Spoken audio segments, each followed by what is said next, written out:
Hello, everybody. Welcome back to another check-in. I hope you've all had a fantastic past couple of weeks, and a couple of weeks it has been since I did my last update. And moving forwards, these updates are going to be basically spaced out with bi-weekly cadence, just because I am no longer doing my competitions. I've switched over to a building phase, or at least building for some muscle groups. And with that being said, there's just a lot less data to analyze. I'm not meticulously tracking macros, I'm not weighing in, so there's just less to review on a general basis. But that does not mean that there will not be lots of education around nutrition and exercise coming your way.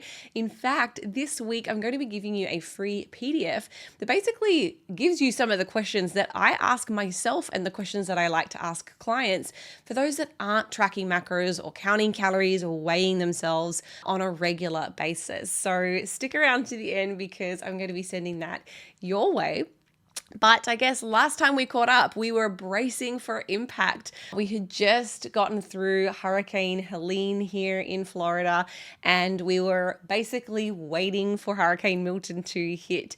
And thank goodness it slowed right down as it hit Tampa, and it was not as bad as it had anticipated being, which is very, very fortunate. I know there's still a lot of devastation and destruction around, I guess, the coastline of Florida, but where we just had a lot of, I guess, terrain all over the place. There was trees down, signs down, anything that could be down was down. When we got back, we went for a little bit of a walk around our neighborhood, and it was pretty wild and woolly, but we all came through just okay, which is very, very fortunate. So happy that that is now in the past. But I guess where to with nutrition, what's been going on with training, personal life, all that good stuff. I want to share that with you today. So behind me, you will see, or in front of me, I guess it is in front of me, I have my weekly check-in sheets. So I have been spending much less time looking at spreadsheets over the last several weeks now, which is a good thing. And I think moving into that building phase, I can say it is thankfully less rigorous because it gets overwhelming and so exhausting tracking macros and weighing and making all those little adjustments and just making sure that you're on point every single week as you go through a competition prep. It certainly becomes like mentally overwhelming. So right now I am not doing any of that. You'll notice that I don't have any data behind me for my nutrition, and it's been like that for several weeks now. I think I tracked a handful of days just to kind of see what the recipes were that I'm kind of leaning towards most, making sure that they put me in at least the ballpark, and then I give myself a lot more flexibility for my building season. So with that being said, I did hop on the scale just yesterday. It had been over 2 weeks. I think if we come over here and have a look when the last time I was on the scale was, and it was the 2nd of October, and we are now today the 22nd. So it was almost 20 days. I didn't even think about the scale. Obviously we had a lot of other more important things going on, and it was not something that was pressing. But yesterday I hopped on and I was still at 141, believe it or not. So I have barely changed in the last couple of weeks, which was surprising to me because I have not been very consistent with my training. I think the quality has been slightly suboptimal, and I've just been busy. So I feel like that's just the story of my life. You guys probably can relate to. It's like, oh, when am I going to have a good, easy, free week? I don't know that those things exist, or if they do, they are very few and far between. So I've kind of just adjusted my expectations now to kind of recognize that this is just part of your life. It's not always going to be perfect. You can't give it 100% effort and focus every single week. It's just not realistic, but it should be a number one, or at least a top priority in my opinion. I think health should be for all of us. I mean, we only get one vessel after all. This has got to take us all the way through to the end. So, managing your diet, looking after your body through exercise, and all of the other variables is so important, but it doesn't have to be the only thing that we think about. So nutrition, I guess let's talk a little bit about my calories. Someone did ask me on my Q&A the other week what my current protein targets were or what I was eating. Now, why I can't give you an exact answer because I haven't been tracking, I know pretty confidently that my numbers have been, right where they need to be. So I've got some information pulled up in front of me right now, just so that you can kind of get a bit of a landscape overview of how I navigate protein. So there are several different recommendations that exist for protein. I tend to err towards those that gear your protein based on your lean body mass. Obviously, it is that lean tissue that is more demanding of protein. So that's how I like to make my calculations. And I do this for my clients too. So that range is anywhere between, say, 1.8 grams of protein per kilogram of lean body mass. This means that you need to have a rough idea about your body fat percentage. Then it's simply taking your total body weight, subtracting your known or estimated fat mass, and then what's left is lean tissue. And that's how I then calculate.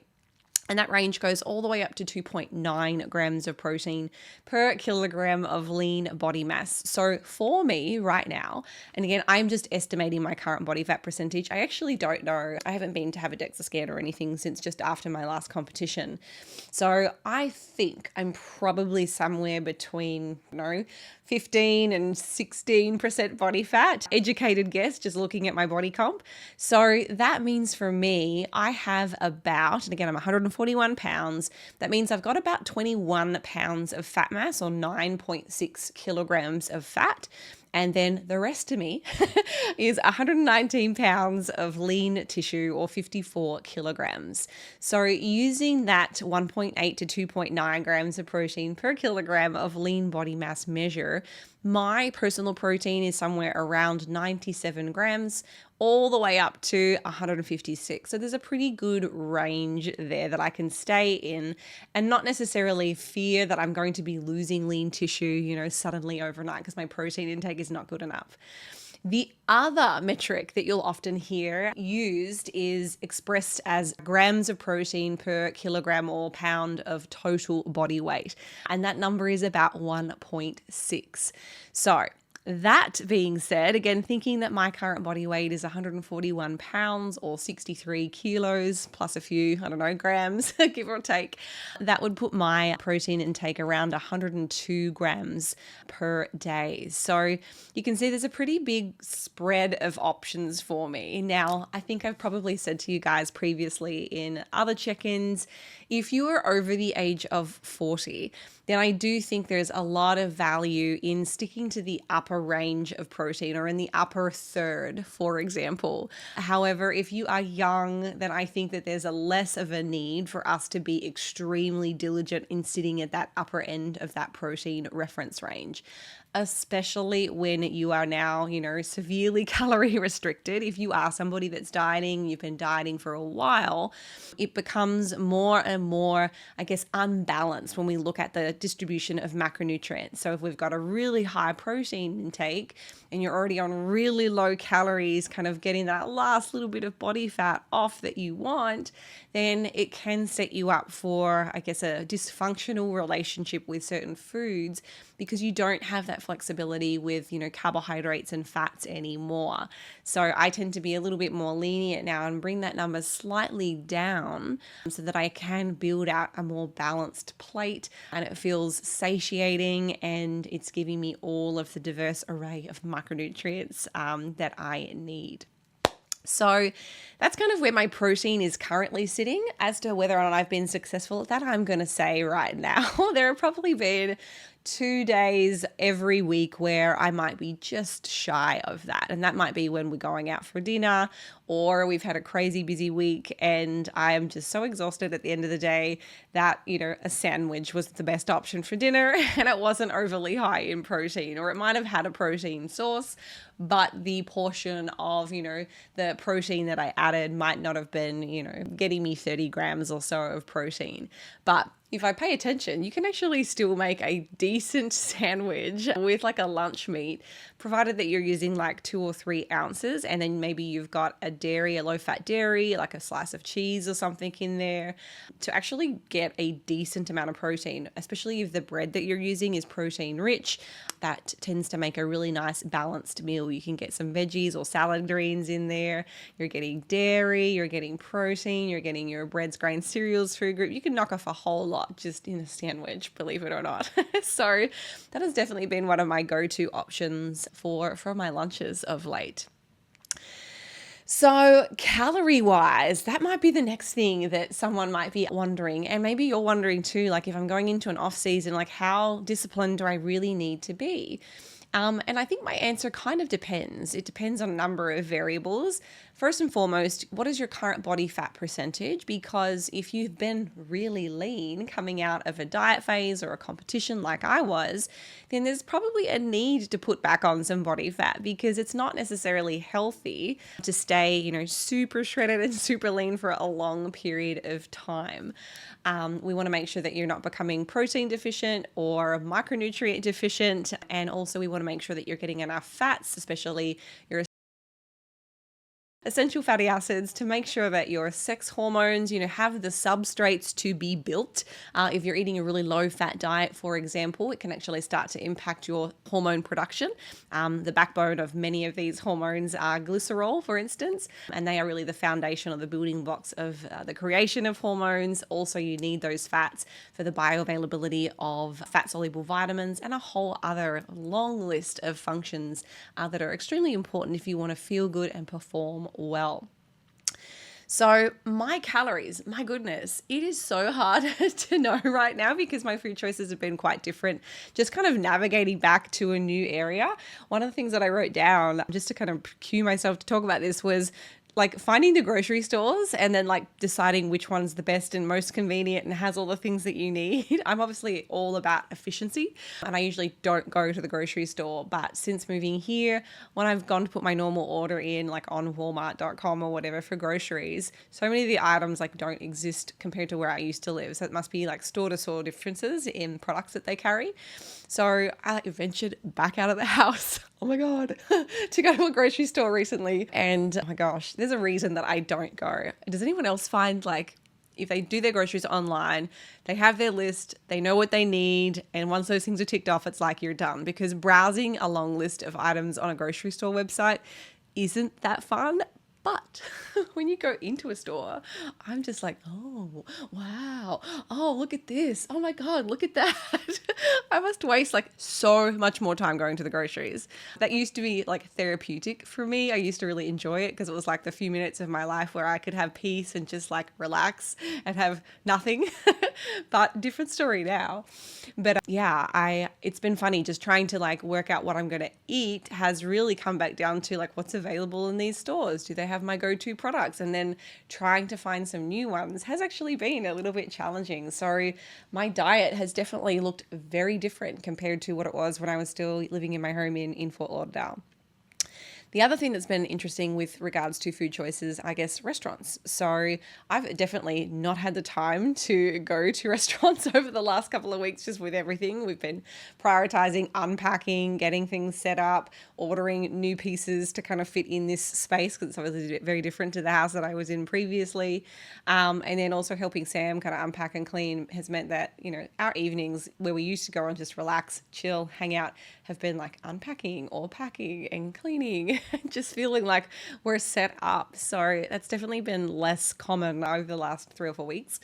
But choosing where you go to eat, I used to have my go-tos. I'm sure you guys have experienced the same kind of thing. Or even if you're just traveling, you've got your favorite top pick restaurants. And now like we're in this whole new town with all new restaurants and even new things since I lived here previously. Obviously I lived in Tampa for about, oh my goodness, I'm going to say this wrong. It was 2017 to 2022, however many years that is, 5 or 6. But it's all quite a bit new, even just in the last 18 months that I have been out. So yeah, I feel like even my food choices when we go to restaurants, I'm like, oh yeah, guess this is completely different macronutrient profile to what I might normally choose if I'm just getting like ahi tuna or, something like that on a menu. So back to my original conversation, which was calories. I don't know. I'd have to guess that some days when I've been really busy working, I have just had to put my head down. And, I sit down on my computer at like 8:30 or 9 a.m.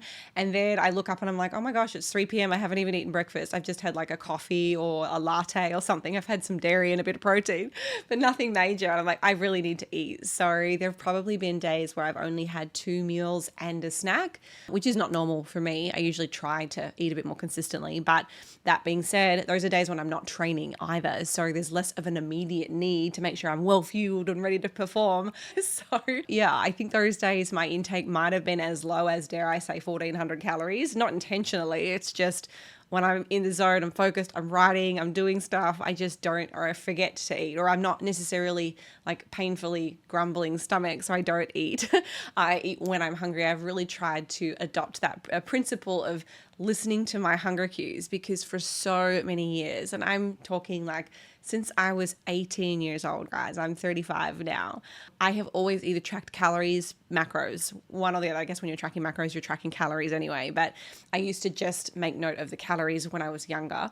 I didn't care about the macronutrients, which is hilarious to think about now because I know how important they are, but that's what I once did prior to being a dietitian and knowing about nutrition. And yeah, I've always like tracked everything. So, you know, I was not necessarily eating by intuition. I wasn't listening to my body's hunger cues. It was always following numbers. And, you know, it didn't matter whether I had a grumbling stomach or not. You know, I was kind of just so regimented. Now, there are probably some benefits to having done that for a long time, obviously, just to learn about what's in foods and the different constituents of the products that you enjoy and how that does influence your body composition and your health, more importantly. So yes, lots of benefits to having done that, but the downside was I really let myself get away from mindfully eating. So it has been really nice and freeing. Now that I've got that knowledge and I have all of that understanding about foods, I guess it's almost a bit of a curse knowing what's in everything. But it's just so peaceful. It's so peaceful not to have to pick up my phone and look at how many macros I have left. Now, obviously when I'm competing, that's a different story. But in the off season, again, if we look back as recent as 4 or 5 years ago, I still tracked meticulously all through my off season. So this is a nice or a welcomed change. So the upper end of that range, conversely, I've obviously told you 1400, is probably somewhere around, I don't know, maybe 2,200 on like a high calorie day where I go out and I'm just enjoying what I want to have. We'll have starters, we'll have bread, we'll have an intentional appetizer, and then I'll have a big main, and then we might share a dessert. And I've had some cocktails, and then I don't fast myself for the whole day in my non-competition season to have that.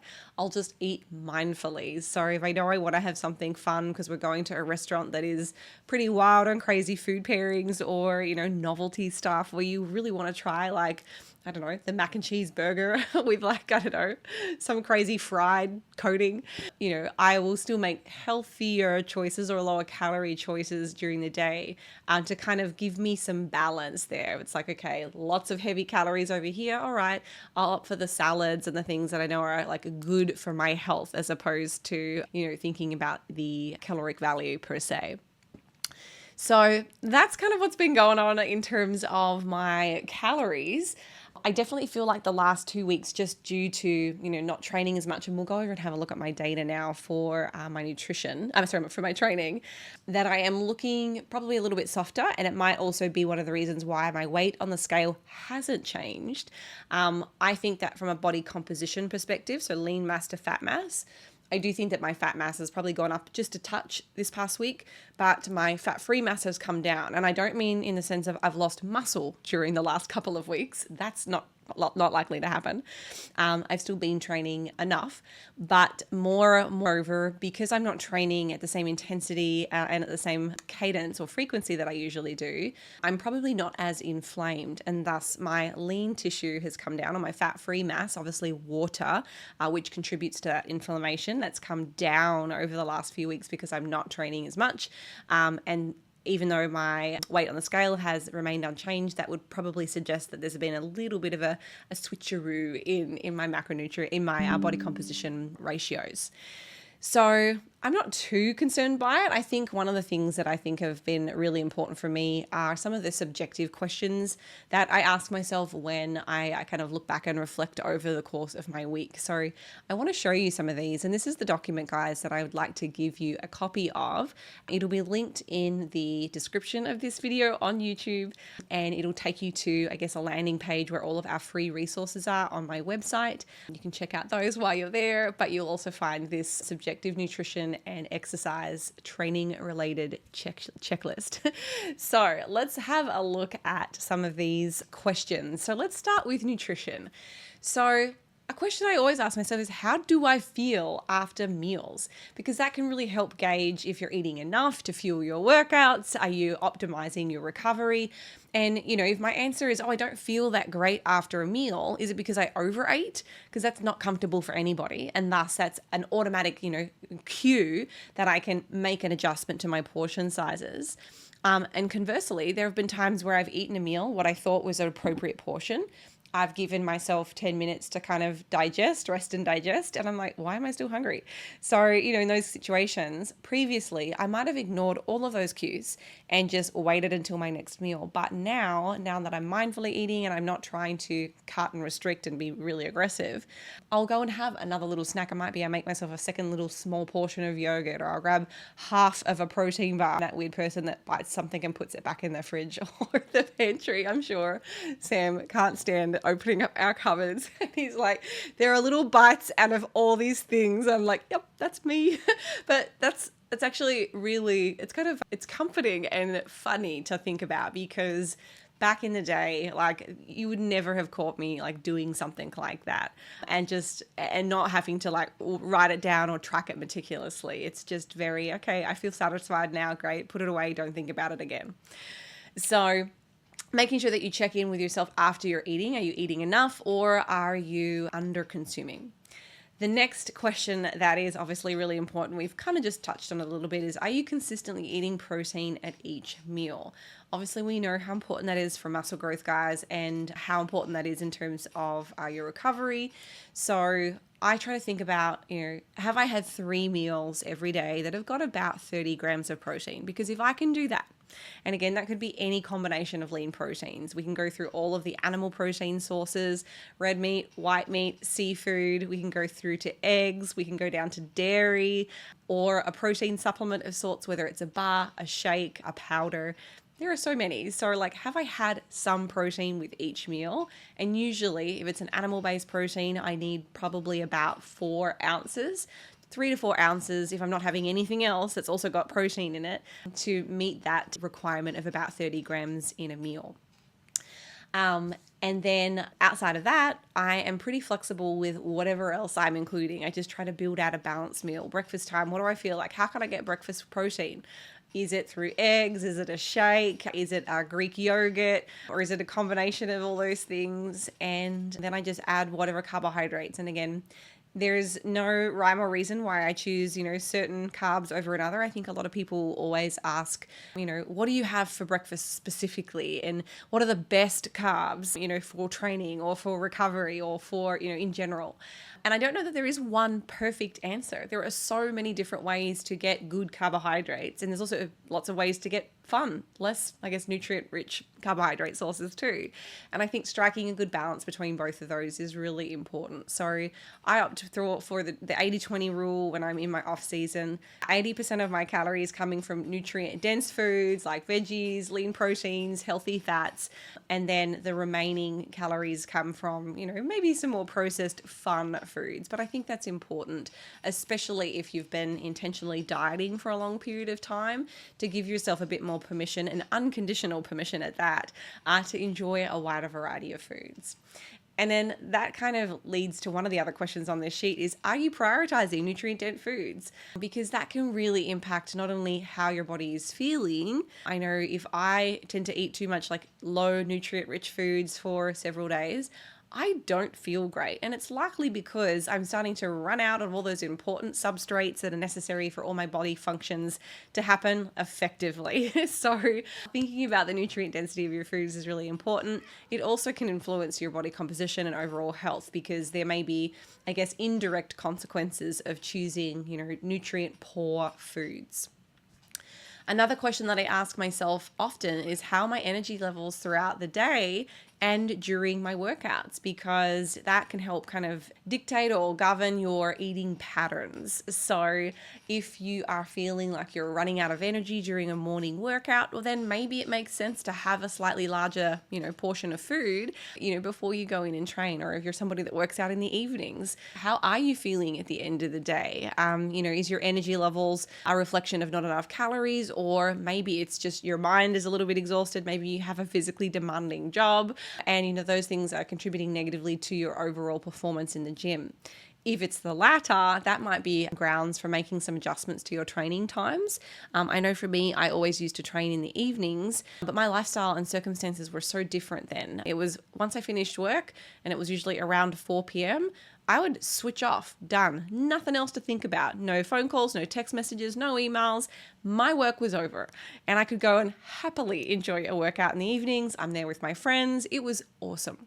My work tends to stay with me wherever I go at all times now. So it's just a different set of circumstances, and I don't enjoy training as much in the evenings anymore because I am a lot more psychologically burnt out being an entrepreneur, business owner of multiple different companies, and I guess also physically pretty exhausted too after a long day of work. So I switched. I started training in the morning because I knew that was important for me. I want to like exercise first and foremost. I want to go in and enjoy it. And it wasn't happening the other way. So I made sure to kind of switch up my routine to make sure that could be something that I still enjoy, and that I am able to be consistent with it, because I can imagine the other version of me, had I kept going in that direction, I probably would have started to skip sessions. I would have been too tired. I would have made excuses, and probably good excuses for that, good excuses, but it would have started to have negative consequences for my health. So that was a necessary change. What else have we got here? Okay, so hunger loss and cravings. So cravings is another one that I think a lot of women really struggle with, especially during ovulation and when you're menstruating. But I tend to be a little bit more lenient around my menstrual cycle. If I know it's coming, it's usually the week before where I start to get slightly elevated hunger cues, increased cravings, and there are some physiological reasons for that. So when we menstruate, there's actually a slight increase in our metabolic rate just due to some of those processes. So the thickening of the uterine wall has an increased demand for energy.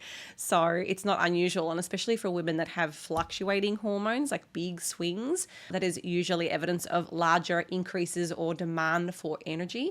So for those folks, it might not be an unusual symptom to get a lot more hungry. Of course, as our progesterone increases, that too drives hunger. So there are a lot of cues that we are getting from our body, and sometimes we try to deny ourselves and pretend like they don't exist when they are clearly very evident. So, if that is you, I would recommend kind of, rather than trying to suppress, those hunger cues or your appetite, give yourself a little bit more grace around that time, because there may very well be an increased need for an extra couple hundred calories, at that time. I'm also a bit more lenient on my training too. If I've got major cramps, if I'm sitting there feeling like I've got stabbing pains in my ovaries, I am not going to hold myself to the same standard, when I am training, when I don't have my period or ovulating. So I'm definitely a lot more grace giving than I used to be many years ago. And part of that is just understanding the true physiological changes that are happening, and recognizing that there's nothing wrong with you. You're not lazy, you're not weak, or incompetent by, taking it easy. You're just listening to your body and giving it a bit more compassion and grace that it probably deserves. So the last question relating to nutrition is, have you noticed any changes in your body composition or how your clothes fit? That can be, I guess, one indicator of how you're managing your body composition if you're not necessarily using the scale. But keep in mind as well, if you're intentionally going through a building phase like I am, then it would be unrealistic to expect my body to stay the same or fit my clothes the same. So I tend to have a couple of different wardrobes for different weights. So if you are still trying to squeeze into your skinny pants and your, non-building clothing wardrobe, it's probably time to make a little bit of an adjustment and get some things that you feel good in today. Otherwise you're setting yourself up to feel uncomfortable. You don't want clothes pulling and tugging in all the wrong places that are too tight fitting. when part of the process of building muscle is you're going to see, an expansion of your body, even if your body fat is not changing. That increase in muscle, every 2 or 3 millimeters that you grow, which is reality if you're training hard over an 8 to 12 week period, things are going to fit more snug. So I think it's really important to keep that in mind if you're going through a build.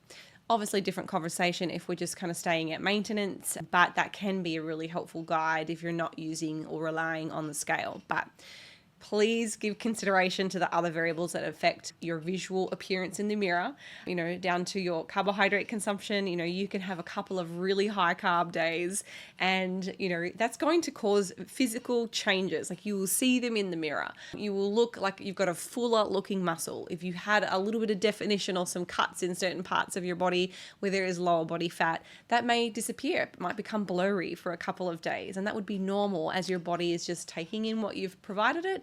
It's putting it where it needs to go, but it can take time. So also be realistic with how your body responds to different macronutrients, and then it can really change its appearance in the mirror.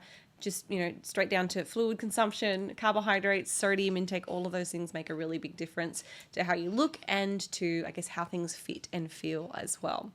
So I'm way more liberal and, I guess, flexible in like seeing my body kind of change from day to day.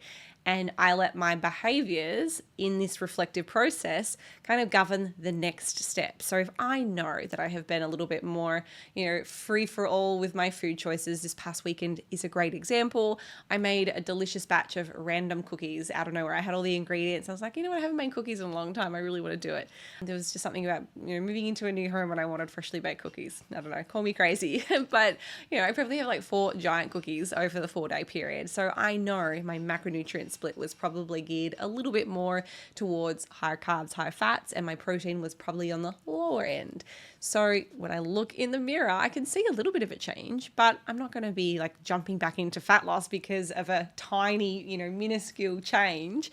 I just have to be patient and recognize that if I make slightly different decisions this week, then, how I'd like to be and where I feel best, I'll probably gravitate back towards that direction, in a matter of days. It's just having the patience and consistently showing up with those, healthy habits that will allow me to feel a whole lot better.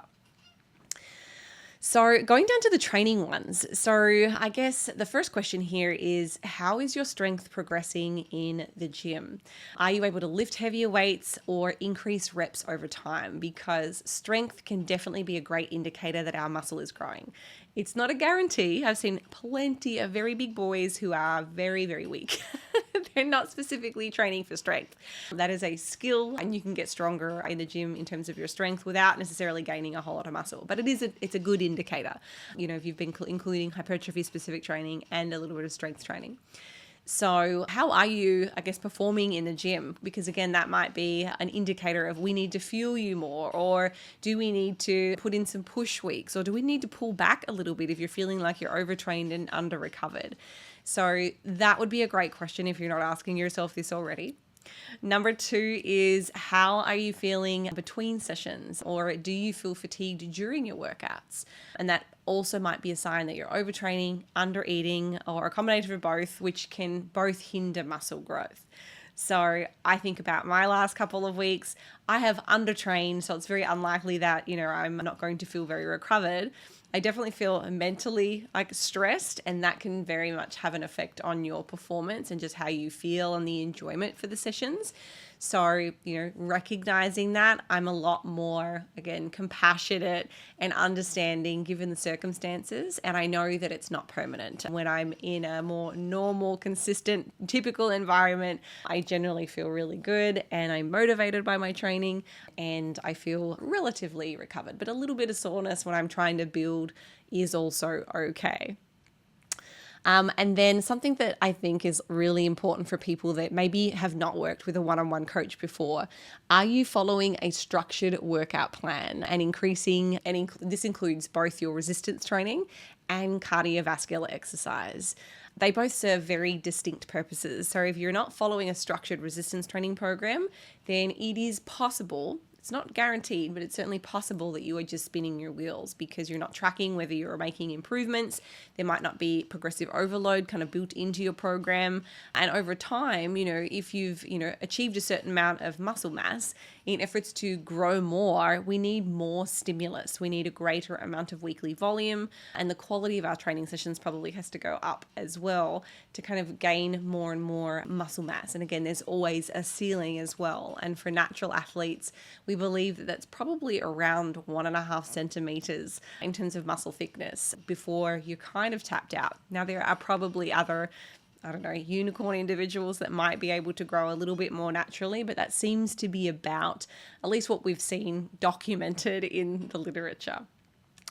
So structured workout plans, so important, but then also how are you building in your cardio? Because obviously that has so many benefits for your health in general, but it plays a really important role in helping to maintain your body weight by maintaining a consistent weekly energy expenditure. And I have worked with so many people over the years who have just kind of done whatever. It's almost kind of like how I felt over the last couple of weeks, just because it's been so chaotic. But this is just how they lived their whole life. They've never intended or tried to have any structure about their training.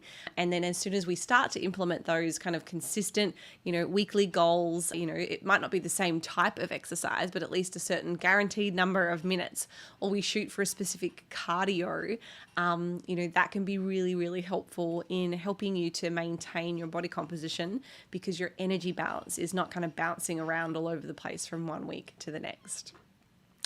So there are a couple more questions here, but I'm going to leave those for you to go and check out on the document yourselves. You can go and download that from the website. But to kind of round things out, I guess, for my data for this past week, I had significantly reduced training volumes the week of the hurricane. You can see here that week I only had 2 lifting sessions, part of the reason the gyms were also closed. And then that weekend we were also still moving Sam from one place to the other, at least kind of finishing up his move. So very little exercise or resistance training was done that week. You can see here I did 120 minutes at only 900 calories, which is probably about 2 or 3 sessions less than what I would normally do. I got a circuit in on the morning of the hurricane. I did that on the patio and it was about 30 minutes. I just did body weight and some bands. I actually have that circuit up on my Instagram if you guys are looking for something to do. It was kind of a lower body focused circuit. And then I got several walks in, but certainly not my consistency that I normally do, which is every day. I kind of get up first thing and that's kind of how I start my day. So you can see my total weekly energy expenditure was only 2,600 calories for that week. Historically, it's up around, 4,000, 5,000 when I'm prepping. So it is quite a bit lower. So I am not surprised that if in that week I didn't gain a little bit of body fat, but because I was doing less intense lifting, my body weight went down, or at least my total body water kind of matched the speed at which I was also gaining fat. Hence, my weight didn't really change. And then this past week, the last 7 days, I got a little bit more in 3 sessions in total. I've had to prioritize some other work obligations over the last several weeks. So I have been kind of heavy on the computer, unfortunately. But 1,600 calories is a much better week. I'm only 1 session shy of a really good week. So again, I'm stoked that I was able to do that. And then I still got most of my walking in. There's only 2 days here where it was either compromised, much shorter, or not at all. But as a consequence, you can see that my steps were quite a bit lower this past week. So again, if I was to look at, my data objectively and assume what might have happened, I think that my energy balance is probably a little bit positive where it needs to be if I wanted to maintain my weight. But I'm also, I'm not going to make major changes or be really intentional about changing my diet because I know that this is just a temporary shift. If I did gain a bit of body fat this week, great. I've got some extra calories for next session and I'll be feeling very fueled, hopefully very rested and recovered and ready to hit the gym, ground running. So that is my data for this past week. I just want to make sure that I didn't miss anything on my sheets here. Oh, I'm gymless right now. I don't have a gym that I'm subscribed to, which is totally crazy for me. I have done preps in the past, like just from our community gym, and that has been fine. But this is about the longest I've been in a long time where I haven't got an actual membership. So we've been training between our apartment complex gym. I went and tried a new gym over the weekend called Pride, which is about a 20 25-minute drive from me. So I'm not sure that will be my home gym, but it's such a fantastic facility. If you guys ever come to Tampa or you're in the area for a short drive, it's a really great functional gym. They have some really cool assessment tools. I'm thinking about actually going and having one of these assessments in the coming weeks, but they basically have you perform several different types of movement, and they have cameras all around. So they're basically looking at every single which way you move, and then you are kind of given an assessment score, and then the program that they put together basically then forms what you need based on how your body is moving, which I thought was really cool. And they also have a resting metabolic rate, I guess, a facility there as well, and some other really cool stuff. It's like a massive big turfed area, lots of resistance training equipment. And yeah, I had a really awesome session there on Saturday. So it was nice to kind of get out of the house and try out a new gym.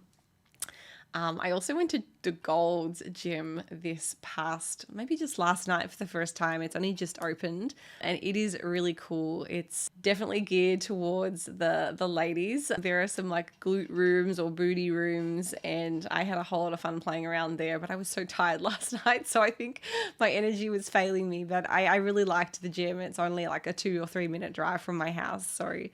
I'm still gym shopping. I've got like 3 more that I'm going to go to. I want to try Optimum Gym. It looks like they've got some new pieces that are very glute focused, which obviously is my goal. So it might not be the biggest, fanciest gym, but if they've got good equipment, I'm down.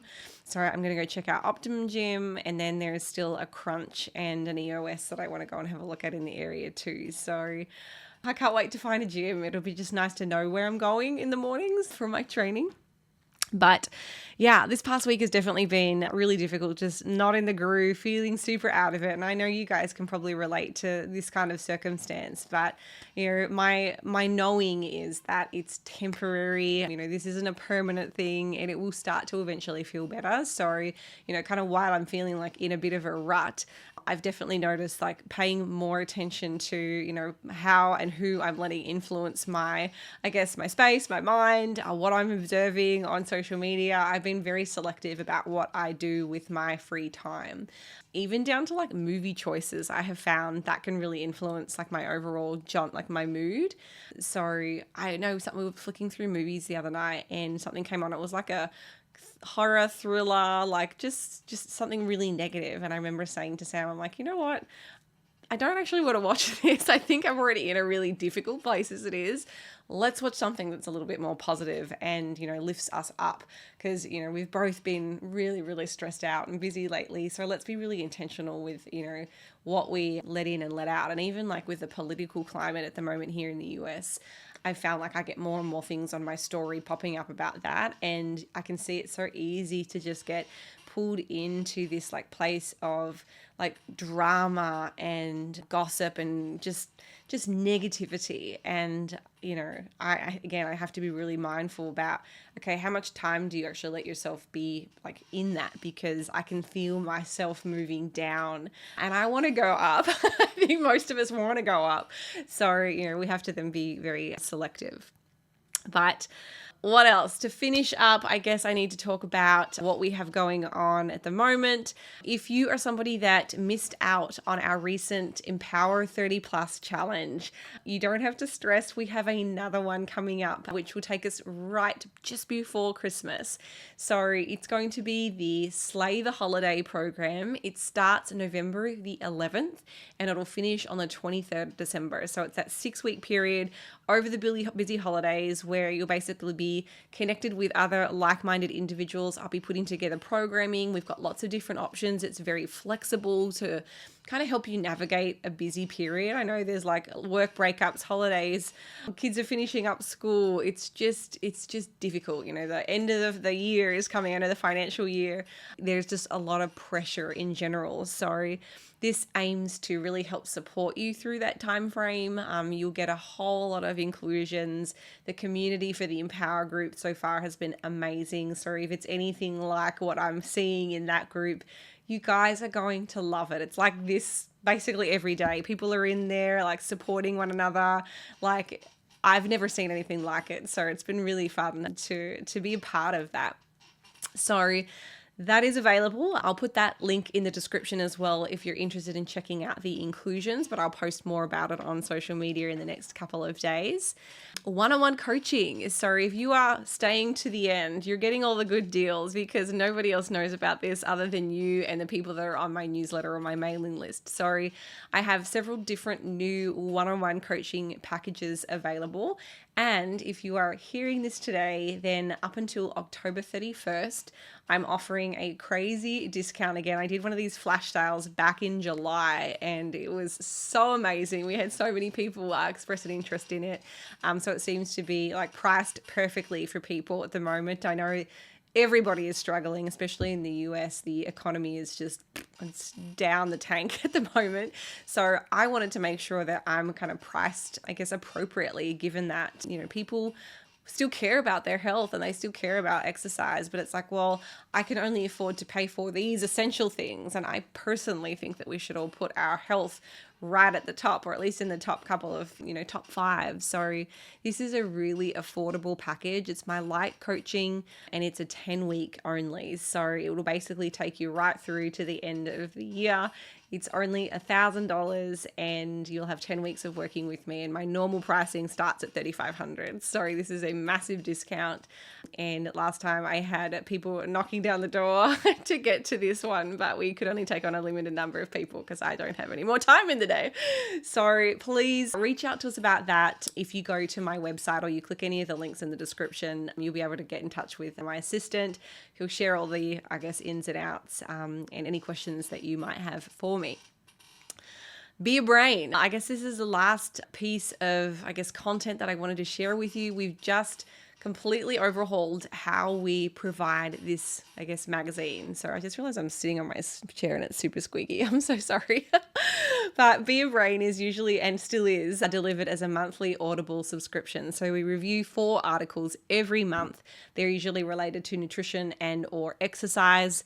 And now, not only are we doing it as a monthly subscription, we have it a la carte. So if you go to our website, if you don't want to subscribe because you're not sure whether it's a good fit for you, or you don't think that you'll have the time to listen or read to them all, you can now be very selective. So if you are not interested in, cardiovascular health and optimizing your training programming, if we've done a review on that, you don't need to have that one anymore. You can just go to what you care about and order them a la carte. So again, these come as a magazine or a PDF. So you've got your digital copy and then there's also an audio copy as well. So you can listen on the go. If you get cardio done at any point, then this is for you. You can stay up to date with the latest research, and that is prepared by myself and Sam. He's a PhD in exercise science and runs the Physique Muscle Lab at the University of South Florida here in, the Tampa area. So that is a wealth of information, great for people, even whether you're not in the fitness space, but you want to learn more. We really try to break it down. I wouldn't be putting it out there if I didn't think you guys could understand it. So, that's my number one goal, is to make sure that we take potentially complicated issues and help simplify it so that you can then practically use that information to get more out of your training and your diet and just be a healthier person all around.